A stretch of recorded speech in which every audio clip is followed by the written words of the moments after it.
A home blackout on Saturday against USC. How good might the environment be? Matt Rhule wants it to be great.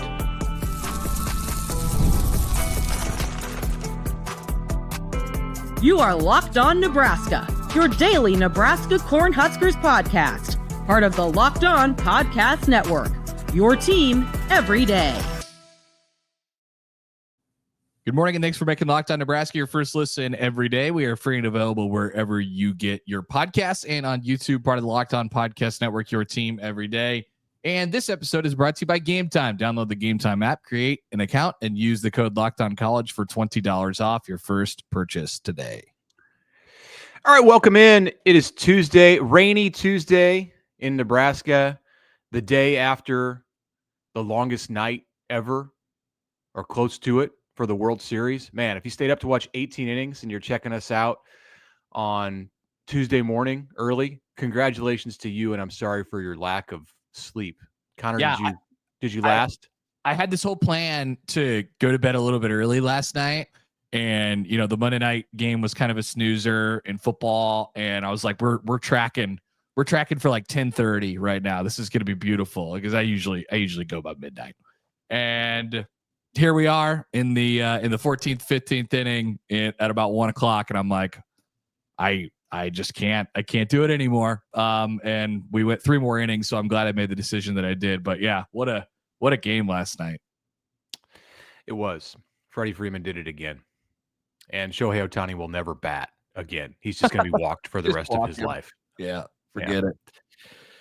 All right, let's reset this thing. I may not have introduced us. I'm Mitch Sherman from The Athletic. Connor Happer of 1620 The Zone is with me. We're talking about Nebraska football, if you can believe that. So big game week in Lincoln. That was established yesterday. We went through why this is a big game, why it matters. You should know that when it's Nebraska USC, but sometimes we get into the flow of a season and you feel a certain way about a team, and it's hard to imagine them playing in a big game. Well, throw that out the window because Nebraska's 6-2 and USC's 5-2, and this is a November game that matters. And Matt Rhule talked about that on Monday during his press conference in Lincoln, and he pointed out that the fans this Saturday night are going to be huge for Nebraska. 6:30 kickoff. NBC has all the makings of an electric atmosphere. The Blackout, Nebraska is really promoting this Blackout.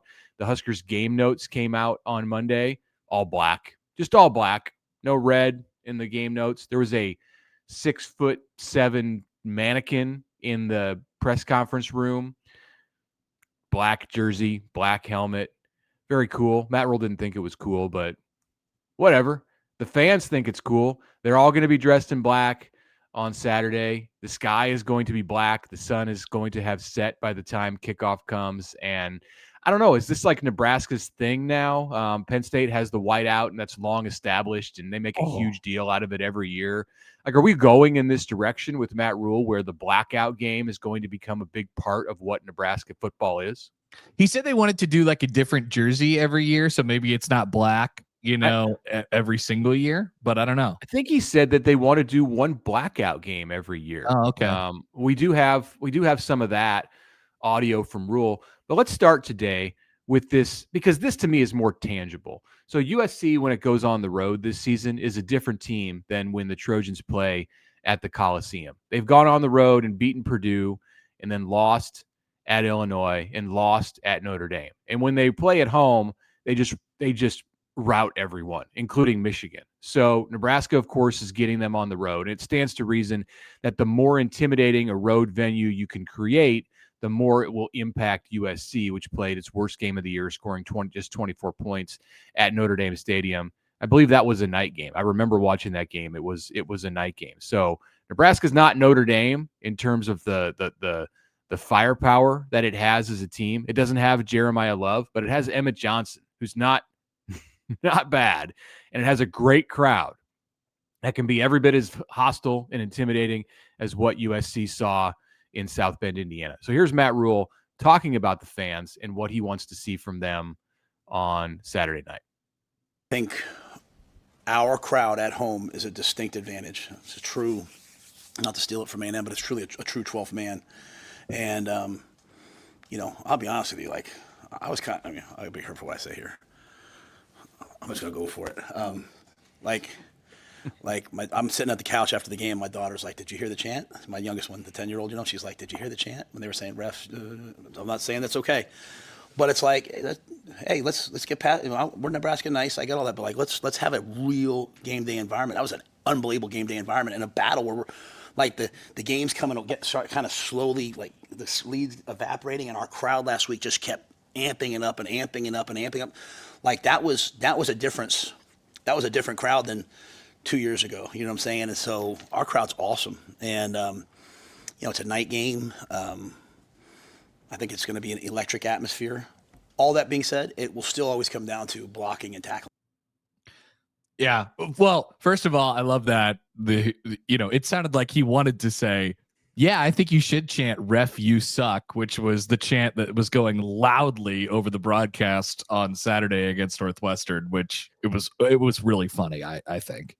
And also, great crowds at Nebraska didn't come to Lincoln with Matt Rhule. So the suggestion that this didn't happen 2 years ago, okay, but that's because of the way the team was playing. They far, far predate what we saw, whatever it was we saw in 2023. This can be if the mix of things is right on Saturday night. This can be a crowd that impacts the game and is reminiscent of what we have seen year after year after year. Like for decades at Nebraska, there have been loud, intimidating crowds. So yeah, it'll be really interesting because all these big games, at least in the last, in the I don't know, in the last 10, 15, 20 years, like the post Osborne era, I guess, all of these, I shouldn't say all of them. Maybe let's just go the last 10.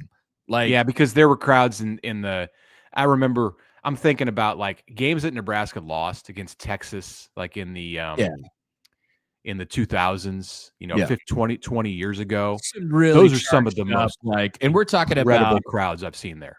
Yeah, and we're talking about crowds that like that want blood, and the two games that come to mind over this last period of time was 2014 Miami and then last year's Colorado game.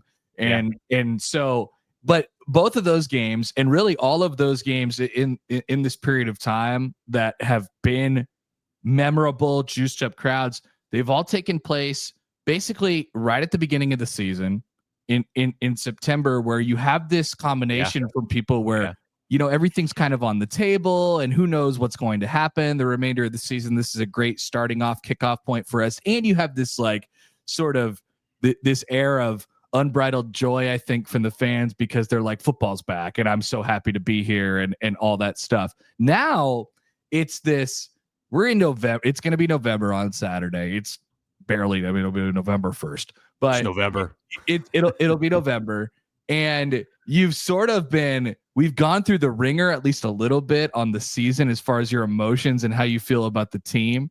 And I'm just so curious to see what people are like on Saturday, because I don't get the sense right now that people like super love this team, like they at least need to be convinced that they are good, which is not usually the case when you have these big games in September and these fans, they really go all in. I'm sure it'll be great, but right now, coming off of the week that we just had and going off of the tone of yesterday, it's sort of hard to imagine it being elite on Saturday night. But I mean, I'm sure Nebraska fans. It can be if the situation presents itself and this becomes the kind of game where the crowd can sense when the team needs it, and if the situation works itself into a place where it's a close game and the rhythm is right, it will become a massive factor. Here's the game I'm talking about where I remember. Here's the game I'm talking about where I remember, and it's interesting because the teams are in a like comparable spot. It's a comparable place in a coaching regime and a comparable place in the season too. One of, if not, it's probably not the loudest, but one of the loudest crowds that I can ever remember at Memorial Stadium was year 3 Bill Callahan. Nebraska ranked 17th. Texas ranked number 5. October 21st, 2006. The Huskers had lost at USC earlier that year in a game that just kind of told everybody where the program was at in year 3 under Callahan, and it wasn't great. So here comes Texas, and Nebraska lost that game 22-20. There was a late fumble by Terrence Nunn, and bad. It started snowing at the end of the game. The crowd was awesome. Yeah. And that is what I think. That was an afternoon game that got dark at the end. This one's going to be dark the whole time. That's what I think you can have. It has the ability, and I know it doesn't feel like it in this moment, but because it's the day after Halloween too, that adds something to it. It has the ability. Maybe this is when the beer sales really do kick in as being a factor. It has the ability to be something I think that we're talking about for a long, long, long time at Memorial Stadium if the game allows it to be. I hope it's not, because when you put in that caveat there, like of if the game allows it to be, that usually just means it's not, like you don't want the fans in a game in a game that's going to have an elite crowd. You don't want them to be reactive like how they were in the Colorado game. It was, I want to eat your like soul all night long from the start of the game before the game even started. And then that helped cause the way Nebraska played early in that game when they completely blitzed Colorado right out of the gate. So it doesn't feel that way to me right now. No, it's not like the out for blood kind of thing, the bloodlust. Yeah. That's not there. And that's fine. Like this is, I think, and we'll see when the stadium starts to fill up after 5:30 on Saturday night, if it kind of has that feel. It might. I don't think so. Not to that level, but there's a lot on the line. It should be. I mean, people should be excited to get to this point. It's more of a bring your own juice kind of game. I mean, as far as night games against ranked teams with the USC pedigree go, this is. I agree with you. It's not Texas. It's not Colorado. It's not Miami. But hey, USC's like in the next category of teams down there. It's the only team in college football history that Nebraska has played more than once. Just like post 1900, it has not beaten. The Huskers are 0-5-1 against USC. So, like, there's a reason for Nebraska fans to have a little bit of bloodlust. It's going to be interesting as the week goes on, just to see how much things ramp up. And I think Nebraska fans are going to take a little bit of a wait and see approach. But if it won't take much. It won't take much. Like when USC last came to Memorial Stadium, this was the year after the game I just referenced. This is September 15th, 2007. Which ended up being a terrible, terrible year for Nebraska football. But at the time, the Huskers were 2-0, and USC was ranked number 1 in the country. Was this game day? Yeah. And USC just came out and stomped Nebraska from the outset, and there was no opportunity for the fans to get into it in the way that you would like to have to see. But if this game is close at the beginning, then it can happen, and it can be one of those epic kind of nights. Before we take a break, Lee Corso had an all-time Lee Corso moment at that. That was the last time USC was here in 2007. He picked you. They did game day on the field at Memorial Stadium. I remember that. And he picked USC, and he turns around, and everybody starts booing him, and they're throwing stuff at the screen and whatever, and he goes, "I love you, but I'm sorry." And then he waves his hand around. It's a great Lee Corso moment. That was the last time USC was here. It was. All right, let's take a break. We'll come back. We'll talk about the Blackout, Lincoln Riley, all kinds of other topics that Matt Rhule discussed on Monday. That's next. But first, a word from our friends at the FanDuel Sportsbook. The NFL season continues to roll on. Where are we heading into? Week 8? There's 8 this week of the NFL. I mean, crazy how things turns. We're headed into November. 9. Right now, new customers could bet. I think it's 9. $5. Week 9, whatever it is. I mean, we're deep into the season at this point. New customers could bet just $5, and if your first bet wins, you'll get $300 in bonus bets to use across the app. You can make it fit to whatever style you want on FanDuel. That's the beautiful part. So whether you like individual player props like anytime touchdown scores, or you just like the spreads, money lines.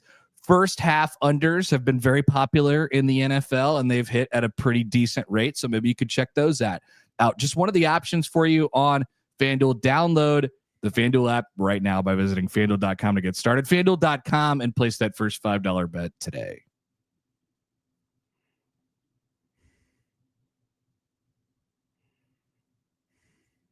All right, welcome back. Connor Happer, Mitch Sherman with you here on a Tuesday on the Locked On Nebraska podcast. One more little note on sort of the environment and the atmosphere for Saturday.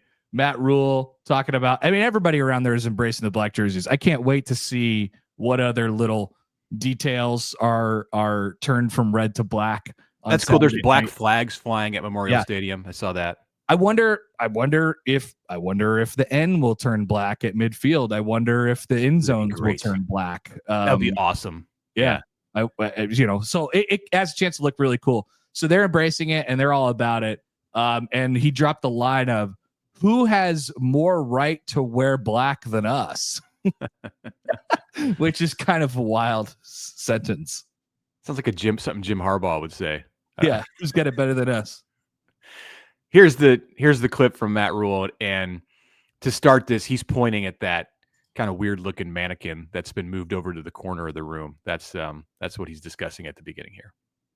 Yeah, I mean, this is the world of recruiting. Kids love this. When people come in, they ask if they can try this on. I mean, even on our official visit pictures, we've only ever let the committed guys wear the black jerseys, right? So it's like, hey, for you to say that, hey, I'm gonna be a black shirt someday, or I'm gonna be this, you've got to be committed to us.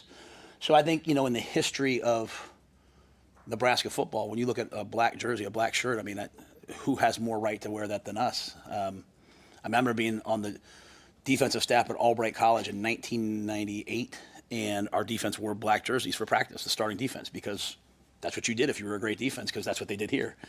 So, and I think our goal has been to do one all-black game every year, and just do every year. Hopefully, it'll be a little bit different uniform. We don't want to be, we want to be traditional and iconic and all those things, and have our brand be our brand. But this is something I think is just unique to the DNA of Nebraska. Now, I would not have put this in here for the press conference. I'm not even thinking about this, but they did it. So they heard me talk. Somebody might have heard me talking about it when I walked. You heard me, Amy, talking when I walked in. Said that's stupid, but I get it, and it's going to be fun.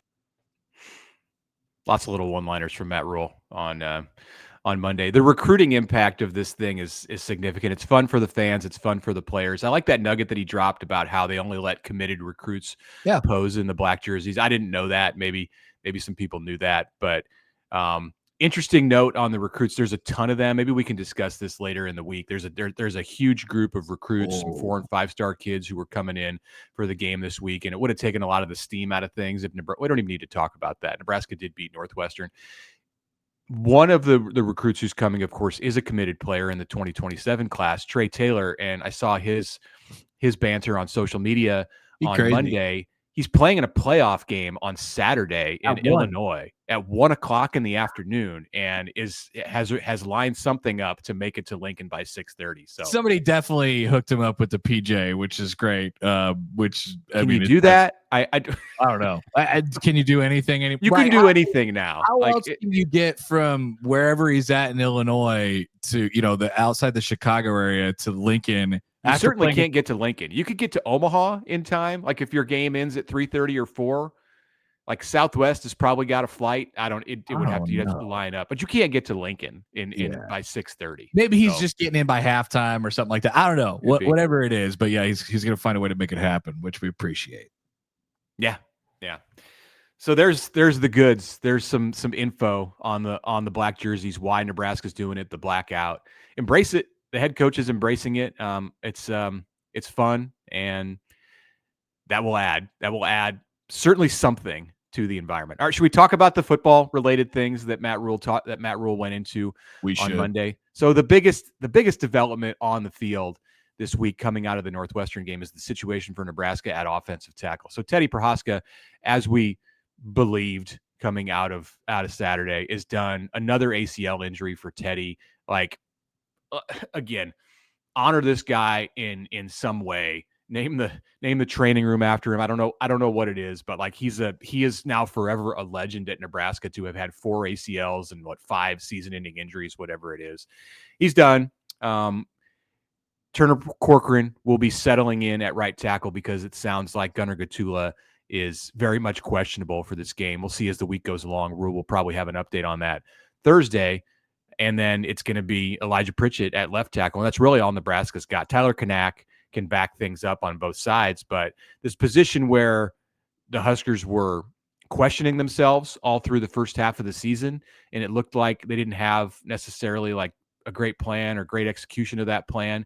Now you're down to basically 2 guys with experience and Kanak as a backup. He's talking about Preston Taumua and Grant Brix as the emergency players there. Brix is listed as a guard on the depth chart. Eventually he'll be a tackle, but they are very thin at offensive tackle. And you got Turner Corcoran, who's had all kinds of injuries himself, and Elijah Pritchett, who has been through the ringer this year, getting kicked out of a game, getting benched a couple of times. That's where they're at. So if you just look at it on the surface, like these 2 guys at the beginning of their college careers, like the pedigree of Turner Corcoran and Elijah Pritchett, it looks great. Like they would make 2 awesome bookends, like, basically a couple of borderline or perhaps they both were 5 stars coming out of high school. But to get to this point where they're at, they've been through a lot.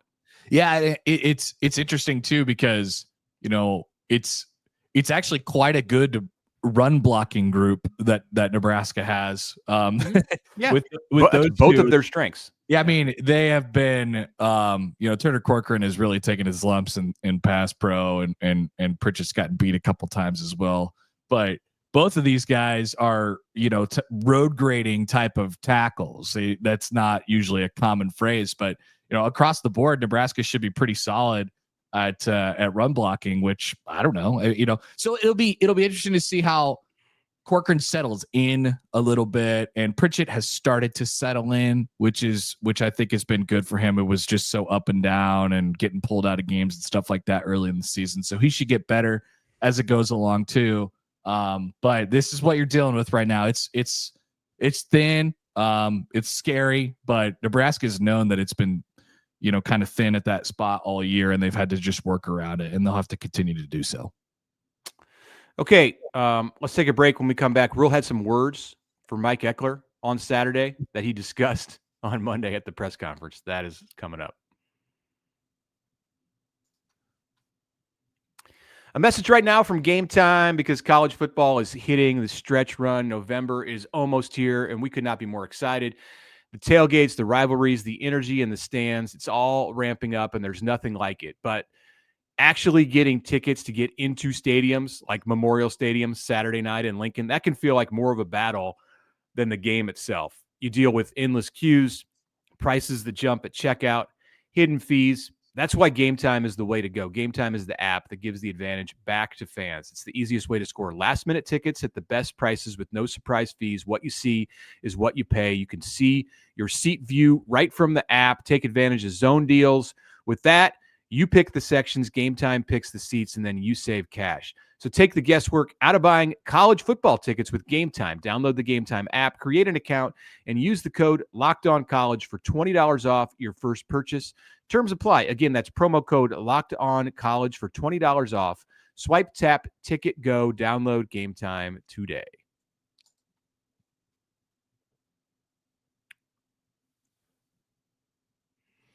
Welcome back. Tuesday episode of the Locked On Nebraska podcast. I'm Mitch Sherman. Connor Happer is right there with me. Hey, we talked at the beginning of the show about the World Series on Monday night. They played 2 games on Monday. They were only scheduled to play 1. Did you know that yesterday, Monday, was the 40-year anniversary of the Royals winning the 1985 World Series? It was also the 10-year anniversary of Alex Gordon's 9th inning home run against the Mets in Game 1 of the 2015 World Series. Nice. And we also saw, we saw a couple plays at the plate last night that reminded a lot of Royals fans of Mike Jerschley not sending home Alex Gordon in Game 7 of the 14. You could have made that analogy, that conclusion. I thought about Eric Hosmer racing for home and scoring what was this decisive run, or one of the decisive runs in Game 5 of the 2015 World Series. But yeah, or Lorenzo Cain scoring from first on a single against the Blue Jays in the LCS in 15.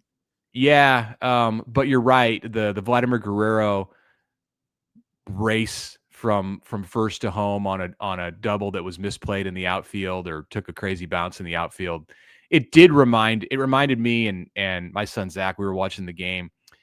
We talked at that moment right there about Gordon in the 2014 World Series in Game 7, and how he would have been thrown out by he would have been thrown out. It would have taken a throw as bad as the one that the Blue Jays delivered last night in order for Gordon to be safe. Okay, we keep getting diverted to talk about the Royals. Baseball. Hope you stuck with us. It's World Series, man. Yesterday was a sports equinox. All the major pro sports in the United States were in action. You don't get that too often. Okay. Matt Rhule on Monday talked about Lincoln Riley. He was asked about Lincoln Riley, and let's just play the clip because I want to react to it. College coaches up into 2 categories. Guys, if I see them, at a bar or a restaurant and they don't see me, that I'd walk in and say hello to, and guys I just keep walking past. And Lincoln Riley's a guy I'd go sit down with. So I think he's an awesome guy and a great coach. Yeah, it only makes you wonder about the people who he would walk right past. At least that's what I thought. Yeah, absolutely. Who are you walking past? Who's Matt Rhule walking past in a bar? I was trying to think about this, and then I got sidetracked yesterday. Nothing comes to my head immediately, because he's pretty affable. He's kind of a chameleon. He could kind of fit in a lot of different environments. No doubt about that. He's shown that in his career. Yeah. The guy that jumped into my head was Brian Kelly, and Rhule coached against Kelly. Coached against Kelly when he was at Temple, and Kelly was at Notre Dame. And I believe Kelly had ingenuous as it gets. Brian Kelly, yes. I believe Brian Kelly had a meltdown on the sidelines in that game at one point, and Notre Dame won the game. But so that one came to my head. I think most college football coaches would walk past Brian Kelly in a bar and pretend. Most people in general, I think, would walk past Brian Kelly in a bar and pretend like he wasn't there. So. Yeah, I don't know. I mean, of the guys in the Big Ten, that's where you think first. There's nobody who jumps in. I mean, Rhule, I think enjoys Greg Schiano. He's a good friend of Mike Loxley. I think he has a lot of admiration for Kirk Ferentz and would not walk past him in a bar. It's usually you can't walk past Kirk Ferentz in a bar. Nobody could do that. I think in the Big Ten, it's kind of split up into people who like PJ Fleck and people who don't like PJ Fleck. Like that's the only point of contention, I think, in the entire league. Yeah, Ferentz would walk past PJ Fleck in a bar. Yeah. Scott Frost would walk past PJ Fleck in a bar. But Rhule would not. Rhule would No. Rhule's been to a bar with PJ Fleck. Right. Nobody would walk past Brett Bielema at a bar. No. Everyone would want to sit and talk to Brett Bielema for sure. Maybe Ryan Day. I would not want to sit at a bar with Ryan Day. I don't think it would be enjoyable. I think he would be him let loose a little bit. I don't know. Yeah, he's too buttoned up. Yeah, be toward the bottom of the list for sure. But I think I think in the Big Ten, it's all Sharon Moore. I think he would sit down with Sharon Moore. I don't think he has a problem with Sharon Moore. Okay. Lincoln Riley has a problem with Sharon Moore. How about the now gone James Franklin? What do you do about James Franklin? He likes James Franklin. He calls him Coach. Coach Franklin, and it's his coach. That's Rhule's coach because he coaches he coached his alma mater. Yeah, I think he liked him because he was at Penn State. I don't know how he felt about James Franklin when he was at Vanderbilt, or if he had any opinion at all. But he's probably a guy that some coaches would walk past in a bar. Yeah, he's one of the more contentious ones. A little bit. Got his chin in the air. I think sometimes. Definitely. Yeah. Okay. There's one more from Rhule that we want to play on this show today. This is Rhule talking on Monday about the clip that we saw on social media after the kickoff return that Kenneth Williams took to the house. College coaches up in the 2. Nope, that's not it. Try again. Yeah, here we go. Mike Ekeler There's a clip, I guess, on social media of him like walking up to me and me being like this, and people were like, "Are you and him okay?" I'm like, he's punched me. He punched me in the one game. He tackled me in another game. I said, "Don't touch me again." So I love that, but he arm's length, so that there's no problem there for anybody that's worried. He's my boy, but stay over here. So yeah, he almost got a flag last game. I yelled him in front of the whole team. That's how awesome he is. He's like, "Got it, coach." So, but you know what? He's got great energy, and the guys have passion. That was sneaky the best line of the entire thing. You know, like he got up in front of the team and was basically trying to make an example of him. It was like, you're too crazy, man. You're about to get a penalty flag. Yelled at him, and he said, "Okay, you know, I'll get my bleep together," basically, which is it pumped him up. Yeah. Everything pumps him up. That's the takeaway from that. Rhule yelled at him and tried to like bring him down a notch in front of the team, and Ekeler just got more excited because of that. I love this, man. I love getting keep yelling at me. Punch me. Like I'm telling you, that video was fantastic. And yes, there's just different personalities on the staff. I do think, like, you know, I find it a little interesting, at least, and not that there's no like strife or anything like that, but you know, Ekeler and Butler and to a certain extent Holgorsen as well, the three new coordinators have brought this very, very different energy to the table that I don't think it doesn't really exude from a whole lot of other, like, of the original staff members. Like they're kind of a head down, you know, let's quietly just do our work type of group. And Ekeler, the originals. Yes. Ekeler especially is like, I mean, he's insane. I mean, he's crazy. I'm gonna do whatever impulse comes to me in the moment. Yeah, and I think it's really good to have a mix. Like, I think it's really good to have a bunch of psychos and also, like, all right, the people looking at the crazy people who are like, "What are you doing?" You know, I think it's good to have the mix. Yeah, there's times where you can certainly look at John Butler and think, "Uh-oh, like something's about to explode," or there's a screw loose there. Dana just doesn't give a what, right? Like what anybody thinks at any point in time, I think, for the most part. So that's the dynamic there. But you're right about the originals on the Rhule staff that remain, and you're like EJ Barthel, Donovan Raiola, Rob Dvorak. Those guys, you're never going to have a moment like that. Now, Raiola absolutely gets fired up with his linemen at practice. He's maybe the most fiery coach on the practice field, which is why I don't like some of the narrative about him that I think floats around when the offensive line struggles. Like, this guy doesn't know what he's doing. Like, he's just filling a spot. He's only there because of his name. Like, go watch him at practice and then come back and try to tell me that he's not passionate and he doesn't believe in what he's doing. Has he had all the success that he wants? No. Like, could they have done a better job, like, overall in the program with the offensive tackle position? Absolutely. But I see why he fits in to the culture. Absolutely. That Rhule is building and has. Yeah. He's no, it's definitely not like a lack of passion. He might not be getting the job done, which is what we should grade him on, but don't be like, oh, well, he's collecting a paycheck. No, right. That's not the case. No, yeah. That's not it. Okay. Last thing.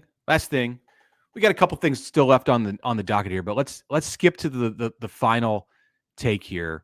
At the end of the press conference, Rhule was asked about Ceyair Wright, and this is a huge week for Ceyair Wright. We know that he came to Nebraska from USC after having a kind of a falling out a couple of years ago with the Trojans. Was not really a part of the team at the end of the 2023 season after having some success the year before that. And he was on the market. Nebraska took a chance on him late in the transfer portal cycle ahead of the 24 season. He sat around in Lincoln for the first few games and then exploded onto the scene in the second half last year, had a pick 6 against USC. And suddenly this year as a senior, Ceyair Wright is like the face of the team in the locker room. Like, and maybe the face of the team is not right because that's Dylan Raiola, but he is like the compass of the team, like where Matt Rhule goes to get a gauge on how the guys are feeling. He kind of like takes his cues from Ceyair Wright in the locker room and just continues to pump him up in public here. And of course, Ceyair is getting another opportunity to go against his former program on Saturday. Every team has the sort of like, not that they're brown nosers or anything like that, but like the coach's sort of confidants of like, the coach can go to the player and say, do you think we can handle this? Or, from an emotional standpoint. Yeah. And that's definitely Ceyair Wright, which is amazing when you think about where he was, like you said, Mitch, a year ago, where, I mean, he gets here really late and all of a sudden by the end of the year, he's playing and he's having an impact for Nebraska and moves into a starting role. Everything goes, according to plan in the offseason. And boy, is he really taken off. I mean, nobody really throws at him. So he's not only doing it on, off the field as far as the leadership is concerned, but he's doing it on the field too. And I can't wait to watch him against USC because he's going to have a chip on his shoulder during this game. This will be really fun for him. He had a great game against SC last year. And he's the kind of player I think that tends to step up in this moment. And USC is a team that won't be intimidated to throw his way. And I know you make those are smart decisions that you make, and teams have tried to pick on Andrew Marshall or Donovan Jones, and Ceyair's more settled into the nickel role this year. But this would be the game where you would expect that he's going to step up like he did last year and make a big play. So I would imagine we'll hear from Ceyair Wright on Tuesday in Lincoln, along with the coordinators, Butler and Holgerson, Dylan Raiola, and others. So we'll be back on Wednesday with our thoughts on all of that in the media session on Tuesday, and continue to follow the week and how this thing ebbs and flows ahead of Saturday night. All right, that's it for today. Thanks for making Locked On Nebraska your first listen. For your second listen, go check out Locked On Big Ten. Craig is there to break down the most exciting conference in college sports. You can find it on YouTube or wherever you listen to podcasts. It's part of the Locked On Podcast Network, your team every day.